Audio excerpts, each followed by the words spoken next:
Welches ist das beste Depot für einen ETF-Sparplan?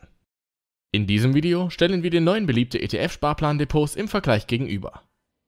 Die folgenden Broker in alphabetischer Reihenfolge sind dabei: Comdirect, eine Marke der Commerzbank, Consorsbank, DKB, Flatex, ING, früher ING DiBa, OnVista Bank, Scalable Capital, Smart Broker und Trade Republic. Am Ende sagen wir dir, welches Depot das beste für ETF-Sparpläne ist. Bleibe also bis zum Ende dran.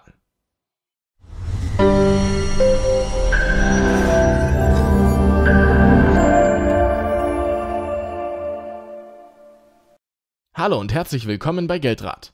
Wenn dir das Video gefällt, würden wir uns sehr über einen Like freuen. Die Vergleichskriterien für den Vergleich der Broker. Die Kosten für die Depotführung, die Anzahl sparplanfähiger und kostenlos besparbarer ETFs, Sparplankosten und die Mindestsparbeträge. Dabei geht es hauptsächlich um die Ausrichtung auf ETF-Sparpläne und nicht um den Einmalkauf oder andere Wertpapiere. Erstens. Die Depotgebühren. Die Depotführung ist bei allen Brokern, bis auf Flatex, kostenlos. Hier werden 0,1% pro Jahr an Depotführungsgebühren fällig, was je nach Depotgröße sehr teuer werden kann. Auch wenn keine Depotführungsgebühren anfallen, gibt es bei 3 weiteren Brokern Besonderheiten. Beim Comdirect Depot ist die Depotführung in den ersten 3 Jahren bedingungslos kostenlos. Nach Ablauf der 3 Jahre kannst du die monatlichen Depotgebühren in Höhe von 1,95 € sparen, wenn du eine der 3 Bedingungen erfüllst. Du machst 2 Trades im Quartal, du führst ein Comdirect Girokonto oder du hast mindestens eine Sparplanausführung pro Quartal. Bei Scalable Capital fällt im Free Broker keine Depotgebühr an. Es gibt allerdings 2 Tarifmodelle, mit denen du eine Trading Flatrate dazu buchen kannst. Prime Flex für 4,99 € monatlich und Prime für 2,99 € im Monat bei jährlicher Vorauszahlung. Hiermit erhöhst du die Anzahl kostenloser besparbarer ETFs deutlich. Dazu aber gleich mehr. Bei Smart Broker fallen zwar keine Depotführungsgebühren an, aber es kann ein Verwahrentgelt fällig werden. Und zwar dann, wenn ein Cashbestand dauerhaft mehr als 15% deines Depotbestands ausmacht. In diesem Fall werden 0,5% per annum auf den 15% überschreitenden Betrag fällig. Ein Beispiel. Du hast 10.000 € an Wertpapieren im Depot und 2.000 € auf dem Verrechnungskonto. 1.500 € wären dein Freibetrag und auf die 500 € fällt ein Negativzins an. Grundsätzlich wird der Durchschnitt eines Quartals herangezogen, sodass kurzfristige Spitzen ausgeglichen werden. Außerdem hast du, wenn du zum Beispiel für einen Aktienkauf einen höheren Betrag überweist, eine Freifrist von 3 Monaten. Die anderen Anbieter haben derzeit keinerlei Gebühren, die mit der Depotführung zusammenhängen. Da sich dies aber natürlich ändern kann, sind diese Angaben ohne Gewähr. In der Beschreibung verlinken wir dir die Depots alle einmal, sodass du vorab noch einmal kurz prüfen kannst. Zweitens. Die Anzahl besparbarer ETFs im Vergleich. Scalable Capital bietet ca. 1300 ETFs. Im Free Broker Tarif kannst du einen beliebigen davon kostenlos besparen.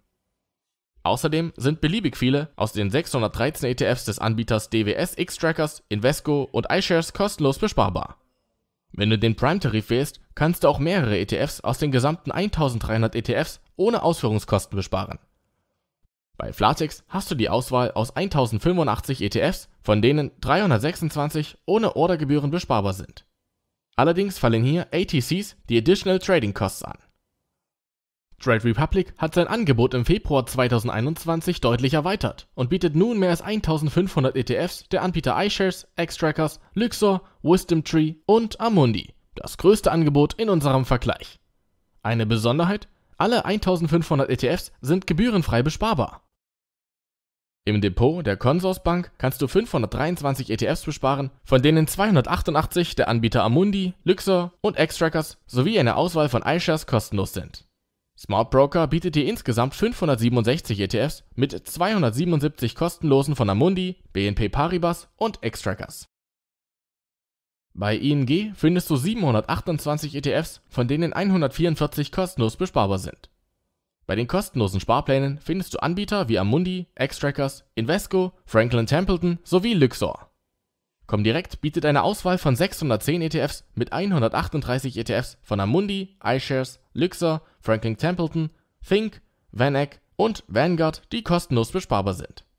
Bei der DKB kannst du aus 848 ETFs deine Sparpläne auswählen. Es gibt allerdings keine, die du kostenlos besparen kannst. OnVista bietet bei 129 ETFs das kleinste Angebot an besparbaren ETFs, aber auch hier gibt es keinen kostenlosen. Kommen wir nun zu den Kosten für ETFs, die du nicht kostenlos besparen kannst.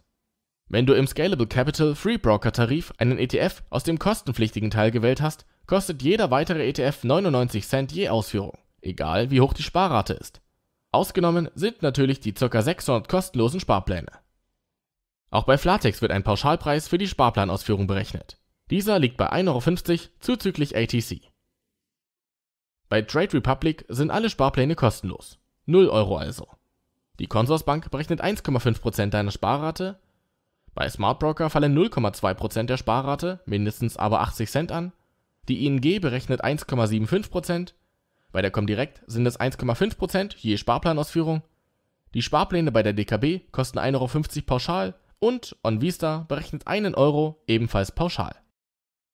Um die Gebühren der nicht kostenlosen ETF-Sparpläne etwas übersichtlicher gegenüberzustellen, zeigen wir dir nun, wie hoch die Gebühren bei verschiedenen Sparraten aussehen.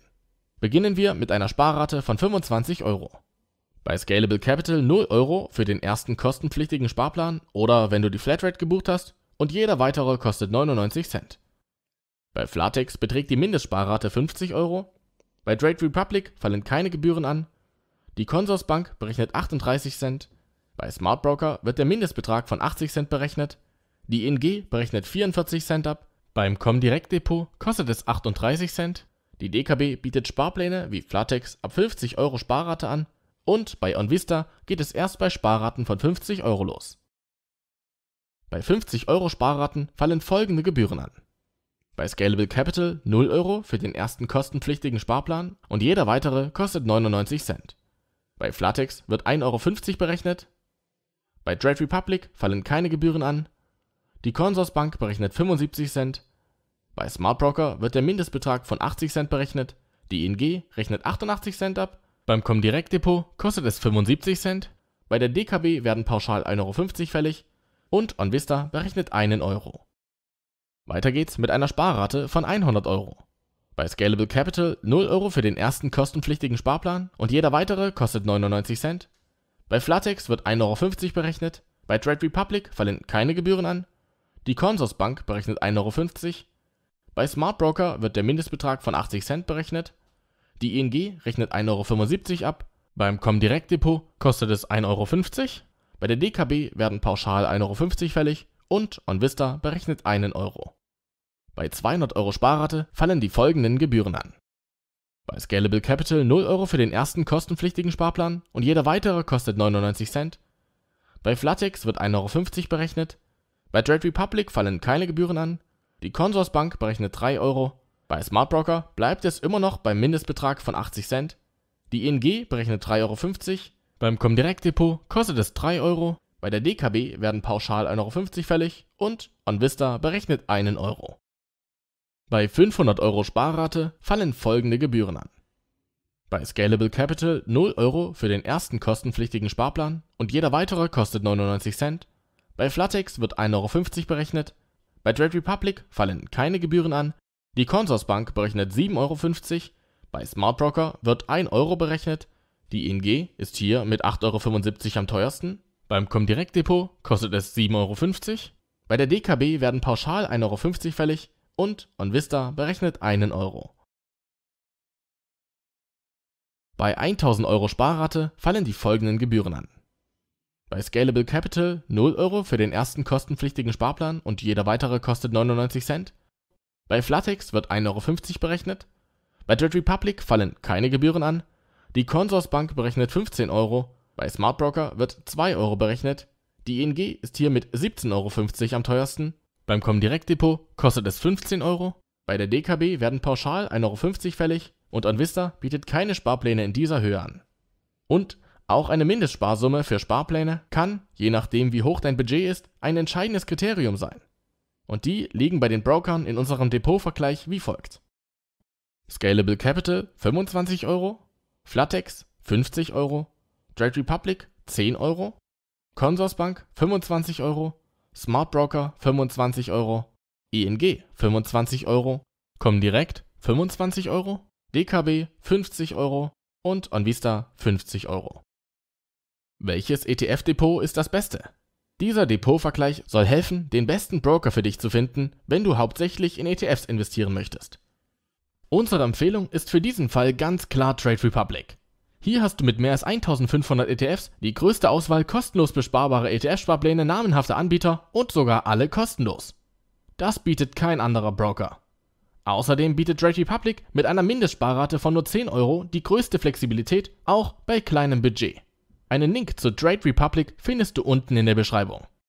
Wenn du auch in Einzelaktien investieren möchtest, solltest du ein kostenloses Zweitdepot führen. Hier verlinken wir dir ebenfalls in der Beschreibung den zusätzlichen Depot-Tipp. Wir hoffen, dir hat das Video mit unserem ETF-Sparplan-Broker-Vergleich gefallen. Wenn ja, dann lass doch gerne einen Like da. Wir würden uns sehr freuen. Wenn du noch Fragen oder Videowünsche hast, schreib uns gerne in den Kommentaren. Wir freuen uns außerdem auch über jeden neuen Abonnenten. Wenn du also mehr Videos von uns sehen möchtest, dann abonniere den Kanal und aktiviere die Glocke. Abonnieren ist kostenlos. Vielen Dank fürs Zuschauen und bis bald.